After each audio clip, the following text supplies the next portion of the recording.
भगत के क्रियाओं में और विचारों में सदा से भिन्नता रही है, और इसीलिए कहा है कि जगत और भगत का आपस में विरोध रहा ही है, और ये रहेगा भी। जब तक जगत को आप जैसा ज्ञान नहीं होगा तो वो विरोध करेंगे ही करेंगे, स्वाभाविक है, उनको अच्छा सा नहीं लगता। जैसे यहाँ पहली बार कोई व्यक्ति आता है और दूसरा आके प्रणाम करता है, वो खड़ा खड़ा देखता रहता है, ये क्या कर रहे हैं यहाँ पर, उसको अच्छा सा नहीं लगता, क्योंकि वो तो अहंकार में कोई छोटी मोटी पोस्ट हो तो उसने तो भारी बात हो जाती है, कैसे लंबा लेटूं। ये होता उनमें जो भक्तिहीन होते पिछले जन्म के, और पिछले जन्म के भक्ति युक्त प्राणी होते हैं, चाहे कितना बड़ा अधिकारी हो तुरंत समर्पित हो जाता है। वो पिछले संस्कार उसको अपने आप झुका देते हैं। उदाहरण के लिए जैसे सरसों आपने देखा होगा, सरसों जब तक उसकी फलियों में दाने नहीं होते, यानी उसकी कीमती नहीं होती, तब तक वो ऐसे खड़ी रहती है, और जो जो वो पकती चली जाती हैं और वो उनमें वो कीमती बनती जाती है, उनकी वैल्यू बनती है, वो झुकना शुरू कर देती है, और इतनी झुक जाती है कि जमीन को छूने की चेष्टा करती है, क्योंकि ईब उनकी कीमत बन गई, वो कीमती हो गए, उनके अंदर वो शक्ति आ गई, वो कीमत बन गई। और जब तक वो यूजलेस थी, वो न्यों खड़ी थी आकड़ी ऊपर ने।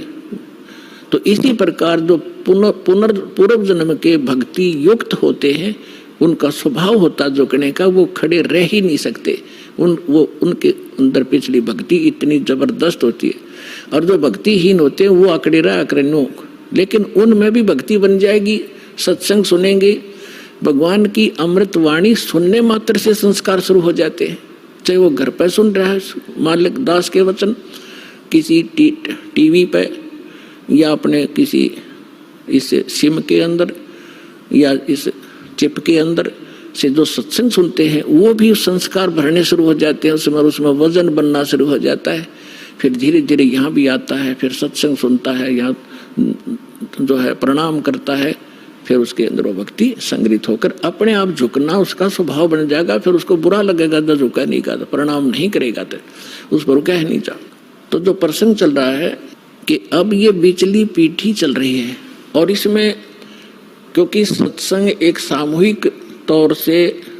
सब विचार व्यक्त किए जाते हैं, ये एक सामूहिक लेक्चर है जिसमें प्रथम कक्षा के बच्चे भी होते हैं जो पहली बार आए हैं, कुछ ऐसे भी होते हैं जो वैसे ही सत्संग श्रवण करने के लिए भी आए हैं, कुछ ने आज ही उपदेश लिया है, कुछ 2 वर्ष के हो गए, कोई 4 बार आए हैं, कोई पुराने भक्त हैं। तो सभी के अनुकूल इस सत्संग के माध्यम से संदेश दिया जाता है, और उनको जिसको जहाँ कोई त्रुटि होती है ये वचन वही काम करते हैं। जैसे आपको कोई बीमारी रोग है, इंजेक्शन कुल्ले पर लगाएंगे,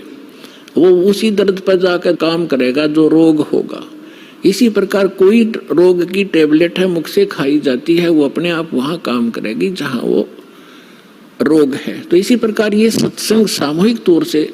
सबके ऊपर बिखेरा जाता है, और जिस सत्र का जो भक्त होता है उसको उसी सत्र का ज्ञान उसके लिए अनिवार्य होता है, और उसमें उससे फिर वो प्रेरित होता है, फिर संभल जाता है, कोई त्रुटि भी उससे हो जाती है। तो इसलिए इस सामूहिक तौर से सभी फाउल पॉइंट भी बताए जाते हैं कि यहाँ आप मार खाते रहे हो और ये समस्या आ जाती है। तो दास जो कह रहा था कि अभी आपको कुछ परेशानियां आएंगी और आ भी रही हैं, और फिर भी आप संघर्ष कर रहे हो समाज के साथ, क्योंकि आपको ज्ञान सही प्राप्त हो गया और आपको सुख भी मिल रहा है, और समाज अभी इस ज्ञान से अपरिचित है। तो अभी कुछ दिन और थोड़ी सी समस्या आपको रहेगी, फिर जब पूरे विश्व में ये ज्ञान फैल जाएगा, सब आपके साथी हो जाएंगे। आप जो भी वचन कहोगे, जैसे हमने रामायण और महाभारत सुनते सुनते कान पक गए, हजारों वर्षों से सब ने सुन ली, सब ने मान ली, सारी सही बिल्कुल राम कृष्ण समर्थ भगवान। अब कोई भी कितना खड़ा होकर कोई कहा करता कृष्ण जी ने न्यू कर दिया, सारे नाड़े लाया करते, हाँ जी बस ये समर्थ शक्ति है, सर्वशक्तिमान है, हाँ जी। अब कहते हैं झूठ को 100 बार सुन ले वह सत्य लगने लग जाती है, और हमने सुन रखी थी लाखों बार, तो वो एक रस हो गया था, कोई ऑब्जेक्शन नहीं रहा। अब ये सच्चाई भी ऐसे ही दास बार बार बार बार रह रह कर सुनाओगा,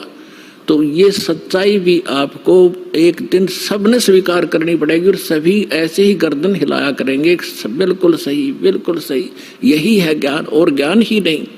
और यही कबीर है भगवान और भगवान ही नहीं।